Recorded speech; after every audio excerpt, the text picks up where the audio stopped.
আজকে আমি লাগাবো এই গাছটা। তো এই গাছটা দেখো কত সুন্দর দেখতে। এর নাম হলো হার্ট অফ জিসাস। এই গাছটা আমাকে দিয়েছে আমার একটা মাসিমণি। তো তোমাদের সাথে সেটাই শেয়ার করবো আজকে। তো দেখো কি সুন্দর গাছটা। তো তার জন্য আমি নিতে চলে গেছিলাম একটা টব। তো এই টবটা আমাদের বাড়ির এক সাইডে ছিল। তো অনেক টব আছে এরকম, তা এই গাছ এতে মানে কোনো রকম গাছ ব্যবহার করা হয়নি, তার জন্য আমি বলছি এই টবেই লাগিয়ে নিই। তো তারপর এই টবের মাটিগুলো সব কুপিয়ে নেব। তো আমার আগের অনেকগুলো ভিডিওতেই কমেন্ট করেছে নুসরাত নামের একটা ছোট্ট বোন, আমাকে আপু বলে সম্বোধন করেছে, তাই বোন বলছি। তো ধন্যবাদ আমার পাশে থাকার জন্য।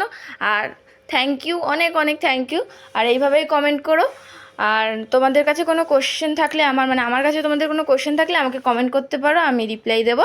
তো দেখো প্রথমে আমি মাটিটা কুপিয়ে তার মধ্যে কিছুটা কোকোপিট দিয়ে আমি গাছটা বসিয়ে নিয়েছি। তোমাদের কাছে কোকোপিট না থাকলে তোমরা এমনিতেই বসাতে পারো। তারপরে দিয়ে দেবো এক মগ মতো জল। তো ভিডিওটা ভালো লাগলে লাইক সাবস্ক্রাইব করে পাশে থাকো আর এরকম কমেন্ট করো।